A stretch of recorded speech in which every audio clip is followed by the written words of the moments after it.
Hello and welcome to this episode of Central Intelligence. I'm Fiona Liu. And I'm Sienna Wilson. This week we spend time baking with a soldier. We also will take a step into the ring. Stay tuned for these stories and more, because this is CI.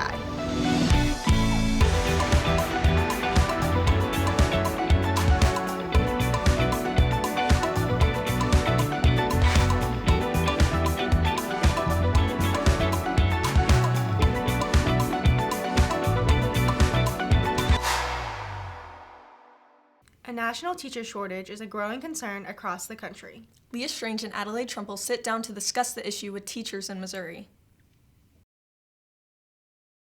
The shortage has been around for a while. The pandemic made it worse. People got used to I would working say that at there is home, a and some teacher embrace shortage. that. Others Not realize, everybody wants to I'm not rise as to the productive challenge at of home as teaching, I am at school. which to me is sad depends on because how you- it is depends such a upon how you- fulfilling career for me.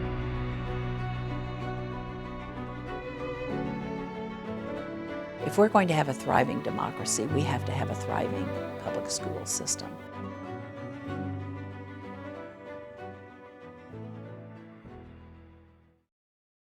Although I consider all of us educators that work in our school district, it's not just the teaching ranks that are coming up short right now. It's multifaceted.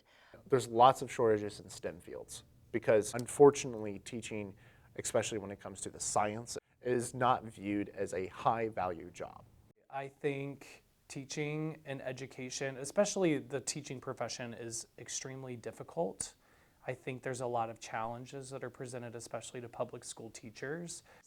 Most teachers are either working a second job in the summer in order to make ends meet, or they're teaching summer school, or they're back in classes to not only learn new things, but to increase pay. So I think sometimes people have this idea of what teaching is going to be, and then they come into it with this mindset, and then they realize, it's just not that easy. Here in Missouri, for example, there's an extreme shortage. They don't have competitive pay compared to the bigger districts that can afford to have competitive pay like SBS does. I think a lot of research needs to be done into making sure we're supporting teachers, because to me, teachers are like the most important thing that we have in preparing, future generations. I am a big believer in voice, whether it's student voice or employee voice or whatever. I think people,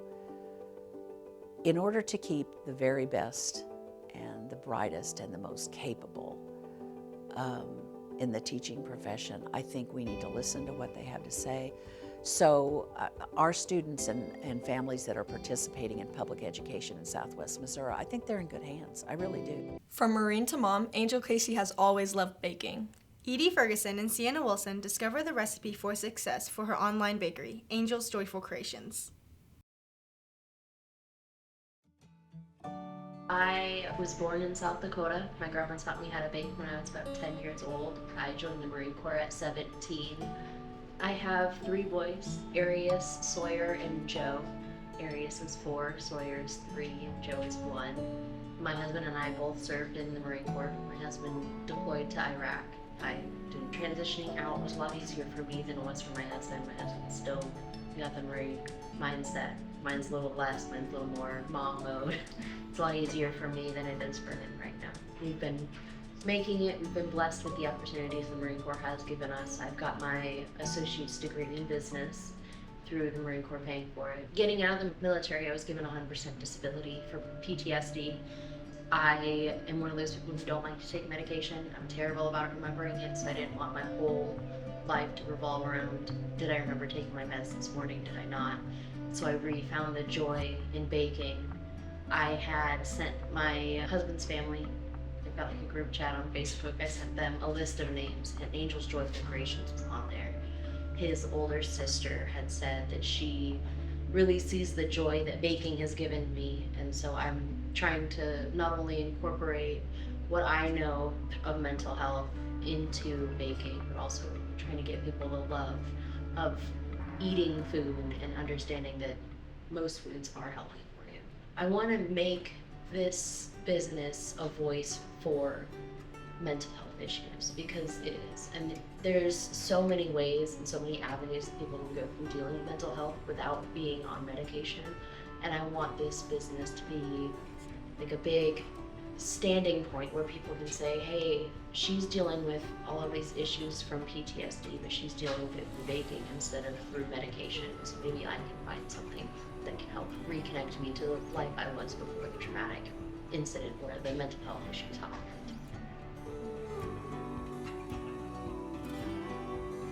Across the nation, communities are seeking innovative ways to connect and thrive together. Alsea Ligon and Beck Bauer explore Pickwick Place, a collection of businesses with a unique bond, encouraging local culture and support.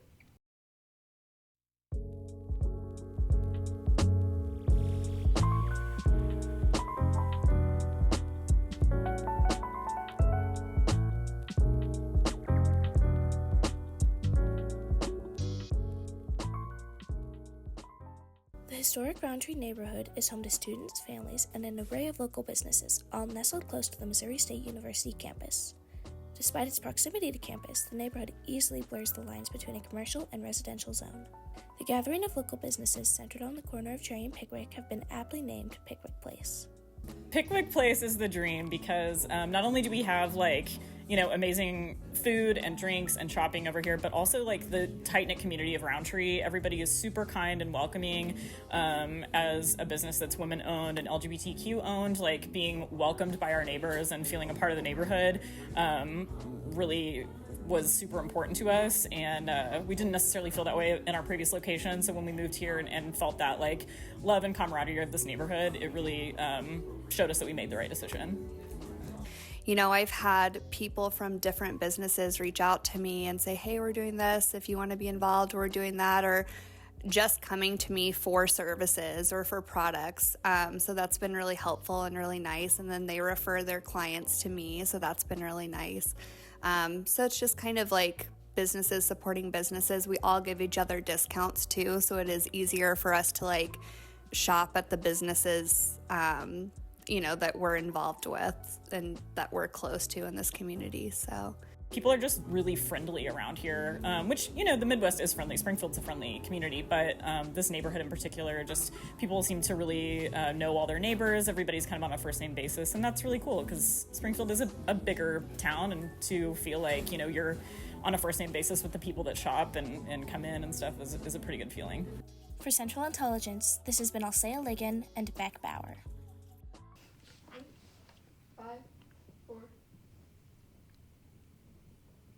With the long history of C Street, there lies a boxing gym with a deeper meaning than fighting.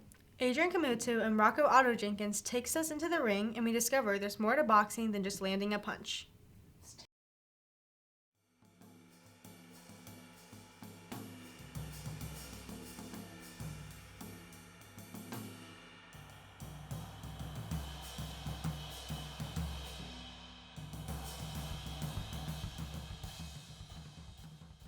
It ain't like basketball and football.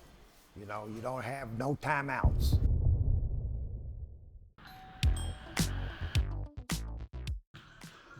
Coach Lewis has been in the boxing industry teaching the younger generation for more than 40 years. My name is Hal Lewis. I started my boxing at the boys club, the old boys club. I started at 10 years old. And I fought until I was 18. I turned pro at 18 and fought until I was 36. But I had this gym for 44 years now. My gym is, you come in and you learn, and then if you want to fight, we teach you how to fight. And then I got people that come in just for the workout. Well, how you do that first, the first thing you gotta do is get in shape. And how I start you off is jumping rope, shadow boxing.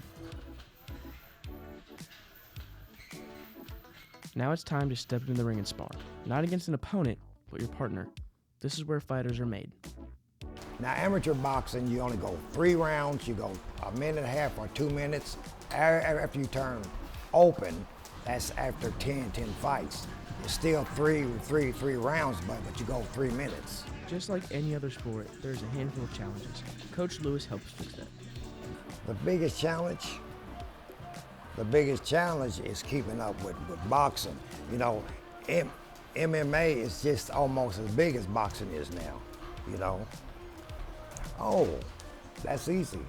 You know, what you do, you just tell him that it was a good fight, you did good, you know, but it's some things we need to work on. Thank you for watching this episode of Central Intelligence. Be sure to check out our other documentaries on YouTube. You can also follow us on Instagram for our social show, 3 Minute Thursday, and other exclusive content at CHS_CI. We'll see you again soon.